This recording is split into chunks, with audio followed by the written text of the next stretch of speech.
They are not synopsis too if we go by definition of the term. What we are providing is content that both meets demand of the question and at the same time gives you extra points in the form of background information. Answer the following questions in 150 words. General Studies 1. 1. What were the factors and forces behind the rise of Bhakti movement in India? Throw light of nature of Bhakti movement in South India. 150 words, 10 marks. Introduction. Bhakti was accepted as a means to attain moksha along with jnana and karma. The Bhakti movement originated in the 7th century in Tamil, South India, now parts of Tamil Nadu and Kerala, and spread northwards. It swept over East and North India from the 15th century onwards, reached its peak between the 15th and 17th century CE. The Bhakti saints moved against the austerities propagated by the Buddhist and Jain schools and professed that ultimate devotion to God was the means to salvation. Body. Factors that led to the Bhakti movement. Political. It has been pointed out that as the popular Bhakti movement could not take root in northern India before the Turkish conquest because the socio-religious milieu was dominated by the Rajput-Brahman alliance which was hostile to any heterodox movement. The Turkish conquests brought the supremacy of this alliance to an end. The advent of Islam with the Turkish conquest also caused a setback to the power and prestige commanded by the Brahmins. Thus, the way was paved for the growth of nonconformist movements, with anti-caste and anti-Brahminical ideology. The Brahmins had always made the people believe that the images and idols in the temples were not just the symbols of God but were gods themselves who possessed divine power and who could be influenced by them, i.e., the Brahmins. The Turks deprived the Brahmins of their temple wealth and state patronage. Thus, the Brahmins suffered both materially and ideologically.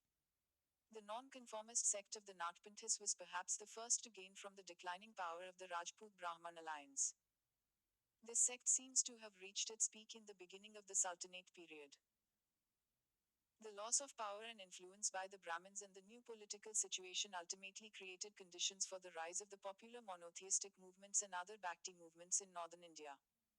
Socioeconomic. It has been argued that the Bhakti movements of medieval India represented sentiments of the common people against feudal oppression. According to this viewpoint, elements of revolutionary opposition to feudalism can be found in the poetry of the Bhakti saints ranging from Kabir and Nanak to Chaitanya and Tulsidas.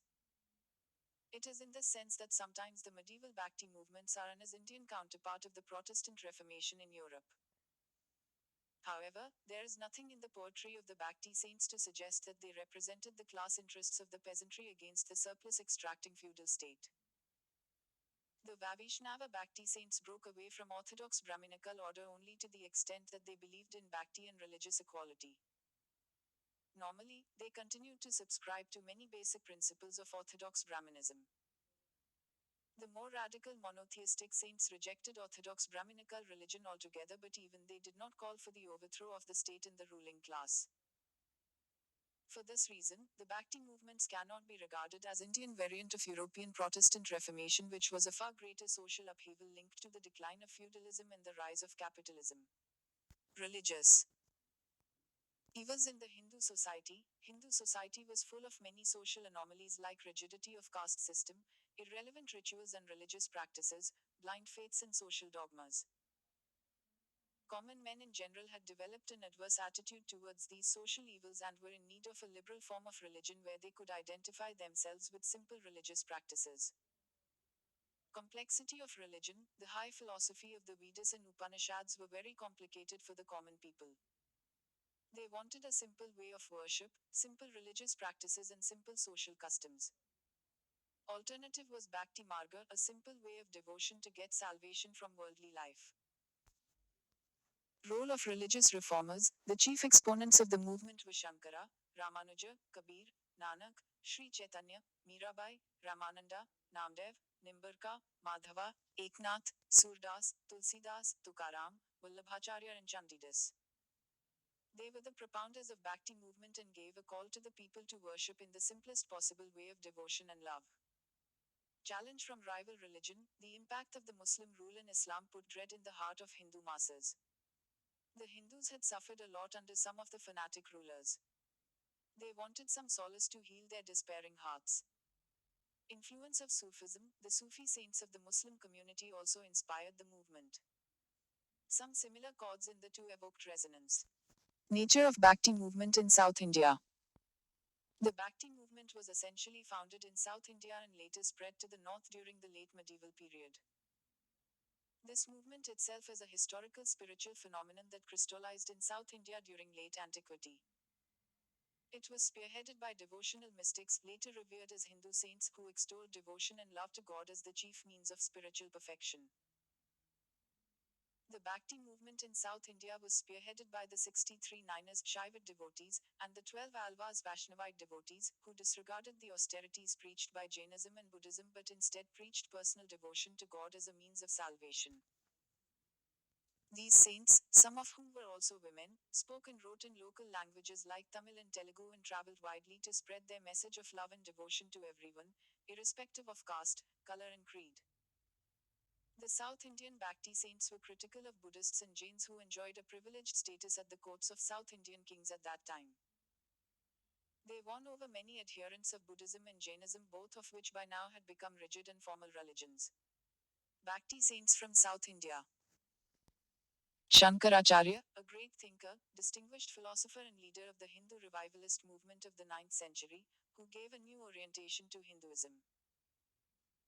He was born in Kaladi, Kerala, and propounded the Advaita monism philosophy in Nirguna Brahman, God without attributes Ramanuja 1017-1137, who hailed from modern Andhra Pradesh. He was a great Vaishnava teacher.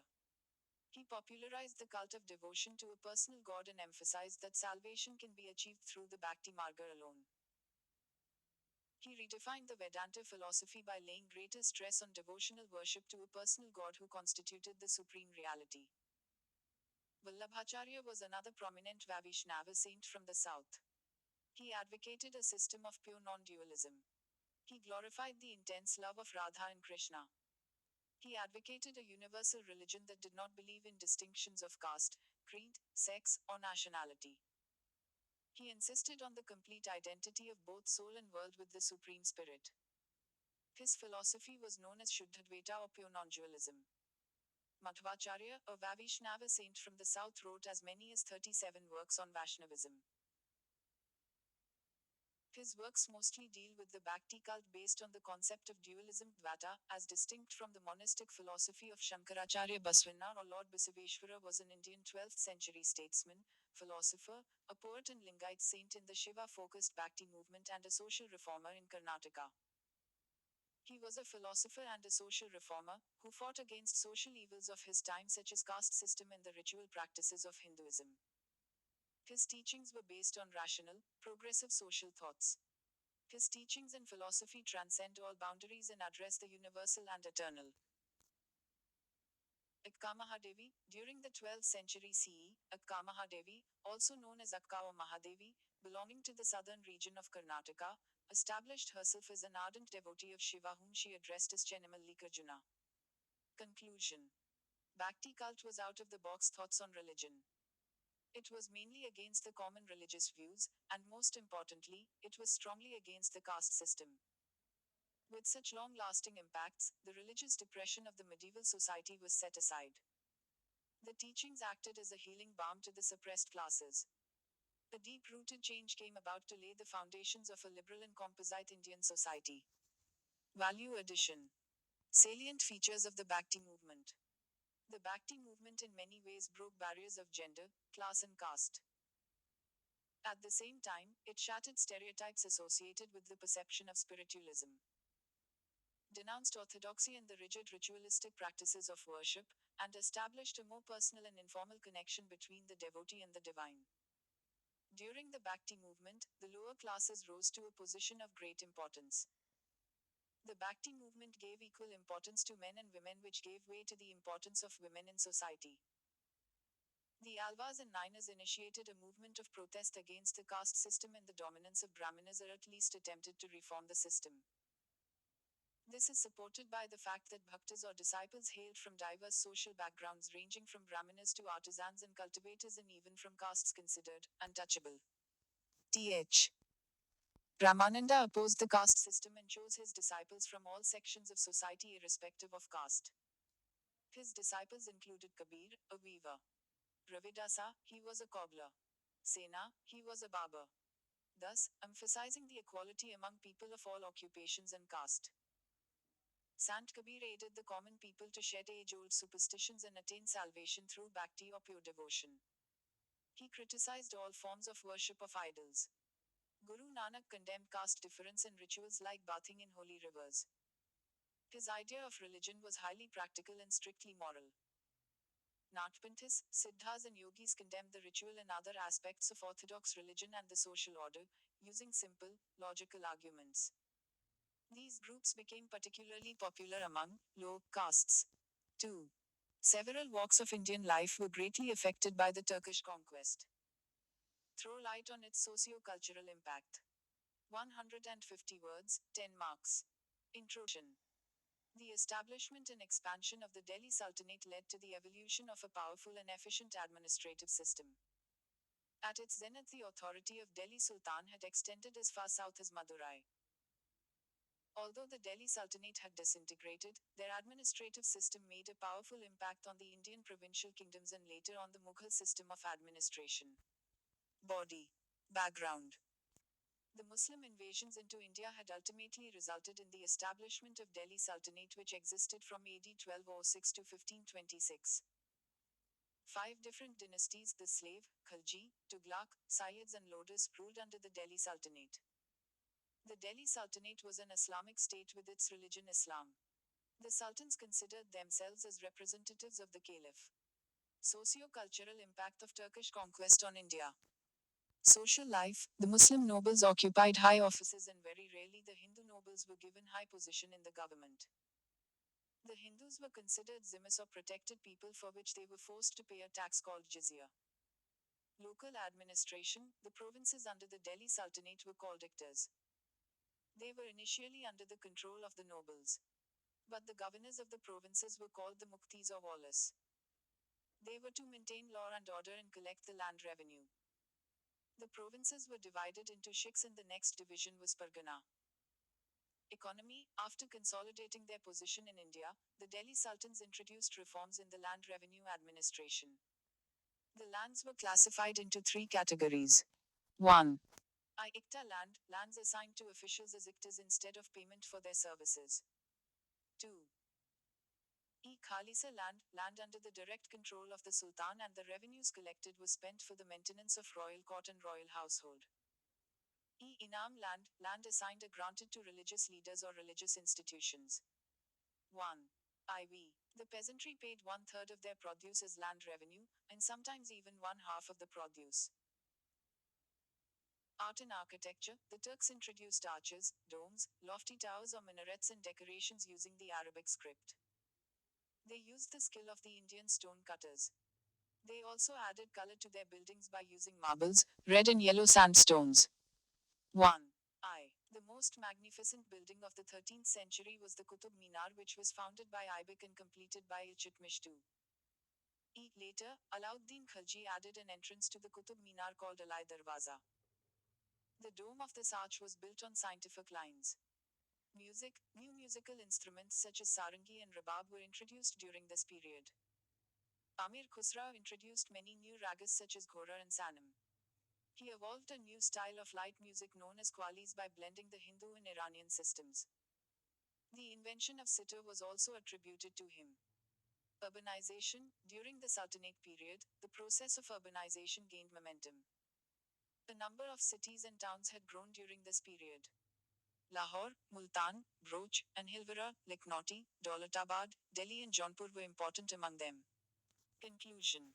The Delhi Sultanate was an Islamic state with its religion Islam. The sultans considered themselves as representatives of the caliph. Not only they extended their rule over North India, but also they penetrated into the Deccan and South India. Their rule in India resulted in far-reaching changes in society, administration and cultural life. 3. The Mughal architecture evolved in a phased manner, reached its zenith and attained its climax under Shah Jahan. Elaborate. 150 words, 10 marks. Introduction. Mughal architecture, building style that flourished in northern and central India under the patronage of the Mughal emperors from the mid-16th to the late 17th century. The Mughal period marked a striking revival of Islamic architecture in northern India. Under the patronage of the Mughal emperors, Persian, Turkish, Indian, and various provincial styles were fused to produce works of unusual quality and refinement. Body. Important features of Mughal architecture. Blend of Indian, Persian, and Turkish architectural style. Different types of buildings, such as majestic gates, entrances, forts, mausoleums, palaces, mosques, sarais, etc. Building material, mostly, red sandstone and white marble were used. Specific features such as the Charbagh-style garden layout of the mausoleums, pronounced bulbous domes, slender turrets at the corners, broad gateways, beautiful calligraphy, arabesque, and geometric patterns on pillars and walls, and palace halls supported on pillars. The arches, chhatri, and various styles of domes became hugely popular in the Indo-Islamic architecture and were further developed under the Mughals. It became so widespread, especially in North India, that these can be seen further in the colonial architecture of Indo-Sasanic style. Evolution of Mughal architecture. Babur. Due to his short reign 1526-1530, most of which was spent in wars, Babur could not leave any significant construction except the Mosque of Kabuli Bagh at Panipat and Jama Masjid at Sambhal near Delhi. Babur also built Ram Bagh, the first Mughal garden in India, 1528, in Charbagh style located in Agra. Humayun. Humayun succeeded Babur, but throughout his reign, he was constantly embroiled in a struggle with Sher Shah Suri. He laid the foundation of the city named Dinpan but could not finish it. Humayun's tomb, also known as the precursor of the Taj Mahal, was the first imposing structure of the Mughals, which was built by his widow Hamida Begum and designed by Persian architect Mirak Mirza Ghiyas. The mausoleum, built upon a raised platform, is a mix of Indian and Persian artistry using red sandstone and white marble. It has a Persian Charbagh style. The tomb was declared as a UNESCO World Heritage Site in 1993. The Taj Mahal is the climax and therefore perhaps the most famous monument built under the Charbagh layout. Sher Shah Suri dynasty. He built the Qila-e-Kwan Mosque of Old Fort in Delhi, Rohtas Fort in Pakistan, Sher Shah Suri Masjid in Patna in Afghan style. He also built the famous Grand Trunk Road. His period saw the transition from Lodhi style to the Mughal style of architecture. Akbar. The reign of Akbar 1556-1605 witnessed immense developments in Mughal art and architecture. He built the city of Fatehpur Sikri, which was the first planned city of the Mughals and served as his capital from 1571 to 1585. Buland Darwaza 1576, built to commemorate Akbar's victory over Gujarat king's Jama Masjid, Diwan-i-Am, Diwan-i-Khas, Birbal's house, tomb of Saint Salim Chishti are some of the important monuments in Fatehpur Sikri. He also built the Govind Dev temple in Vrindavan. Jahangir. The prince had a special appreciation for the paintings over architecture. He built the tomb of Itimat-ud-Daulah, father of his wife Noor Jahan, displaying the world's finest pietra dura works, and completed Akbar's tomb at Sikandra. He also built the famous Shalimar Bagh in Srinagar, Moti Masjid at Lahore. Shah Jahan. He immortalized himself as he built the Taj Mahal in the memory of his late wife, Mumtaz Mahal. He is rightly called the Prince of Builders, as the Mughal architecture reached its zenith under his reign. He built Shah Jahanabad, the seventh city of Delhi, today is known as Old Delhi. He made extensive use of white marble as opposed to red sandstone, which was preferred by his predecessors. He also built the Jama Masjid in Delhi, Moti Masjid in the Agra fort, and the Sheesh Mahal in the Lahore fort, brilliantly using pietra dura and complex mirror work. Aurangzeb. He preferred simplicity over the grandeur and repaired more mosques than he built. Aurangzeb is also said to have destroyed numerous Hindu temples as well. A beautiful pearl mosque in the Red Fort, Delhi, and the Bibika Maqbara in Aurangabad for his wife are only a few notable mentions in his long reign. Thus, overall the Mughal architecture saw a decline in the Aurangzeb's reign. Conclusion. Thus, stating the seemingly obvious, Mughal architecture developed into a one-of-a-kind architectural style which has withstood the test of time. It is appreciated widely by people all across the world due to its distinct features as discussed above. It is up to us architects of India to carry forward and preserve our traditional styles of architecture and create something new that is looked upon with pride by our future generations. General Studies 2. 4. Tribunals in India face a number of administrative constraints which add up to delays in disposal of cases and underutilization of Indian tribunal system. Analyze. 150 words, 10 marks. Introduction. Tribunal means a set or a bench upon which judge or judges sit and decide controversies between the parties and exercises judicial powers as distinguished from purely administrative functions. It is a quasi-judicial institution that is set up to deal with problems such as resolving administrative or tax-related disputes. Part 14A of the Constitution, which consists of two articles 323A and 323B, deals with these tribunals, e.g., National Green Tribunal, Central Administrative Tribunal, etc. The Chief Justice of India N.V. Ramana had termed the state of tribunals and the thousands of litigants waiting for justice pitiable. Body. Constraints faced by tribunals in India. The manner of appointment of its members, performance appraisal, career path for tribunal members, remuneration, terms of service, are all outside the oversight of the judiciary. This is the foremost problem with tribunalization. In India, executive interference in the functioning of tribunals is often seen in matters of appointment and removal of tribunal members, as well as in provision of finances, infrastructure, personnel, and other resources required for day-to-day functioning of the tribunals.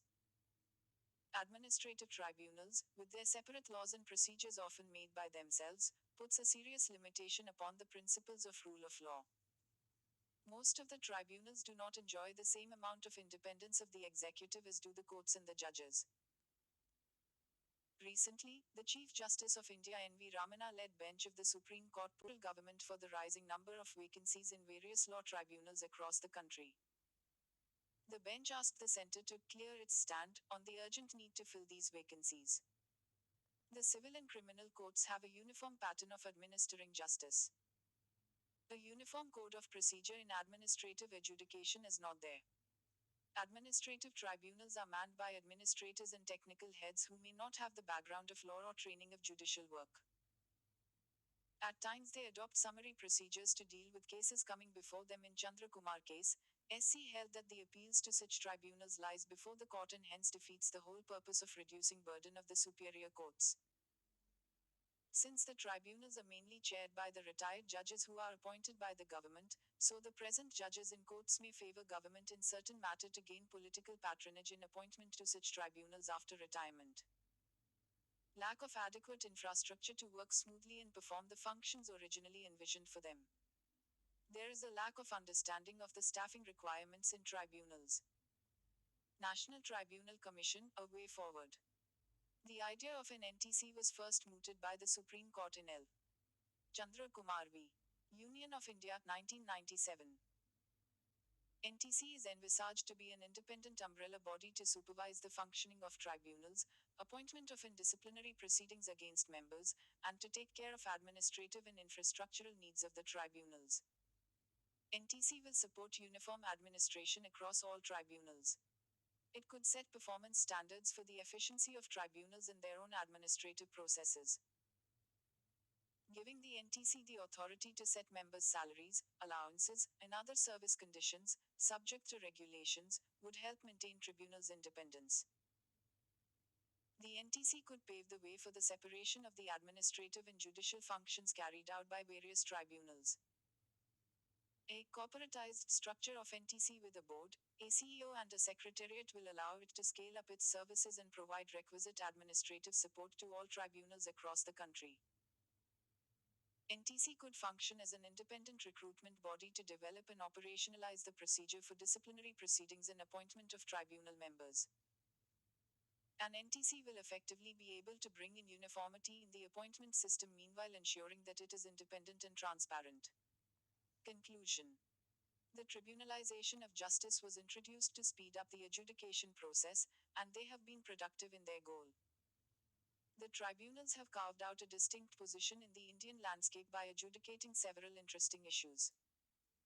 The independence of these tribunals was described as a fundamental feature of the Indian Constitution in the case of Roger Matthew's decision.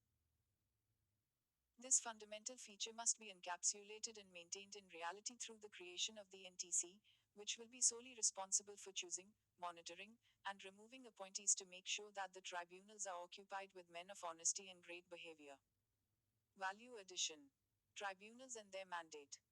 The original constitution did not contain provisions with respect to tribunals. The 42nd Amendment Act of 1976 added a new Part 14A to the Constitution.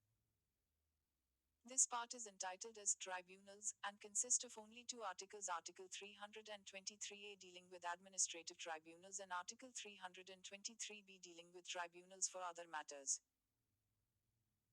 Article 323A empowers the Parliament to provide for the establishment of administrative tribunals for the adjudication of disputes relating to recruitment and conditions of service of persons appointed to public services of the centre, the states, local bodies, public corporations, and other public authorities. Under Article 323B, the Parliament and the state legislatures are authorized to provide for the establishment of tribunals for the adjudication of disputes relating to the following matters: taxation, foreign exchange, import and export, industrial and labor, land reforms, sealing on urban property, elections to Parliament and state legislatures. Tribunals and judicial efficiency. Flexibility, rigid procedures and evidence ordeals of courts are not followed, rather it goes by the principle of natural justice. Less expensive, administrative justice ensures cheap and quick justice. Its procedures are simple and can be easily understood by a layman. Relief to courts. The tribunals perform an important and specialized role in justice mechanism. They take a load off the already overburdened courts. They hear disputes related to the environment, armed forces, tax and administrative issues. Reduce pendency. To overcome the situation that arose due to the pendency of cases in various courts, domestic tribunals and other tribunals have been established under different statutes, hereinafter referred to as the tribunals. Adequate justice. In the fast changing world of today, administrative tribunals are the most appropriated means of administrative action, and also the most effective means of giving fair justice to the individuals. Lawyers, who are more concerned about aspects of law, find it difficult to adequately assess the needs of the modern welfare society. Efficiency. The tribunals were set up to reduce the workload of courts, to expedite decisions, and to provide a forum which would be manned by lawyers and experts in the areas falling under the jurisdiction of the tribunal. 5. In the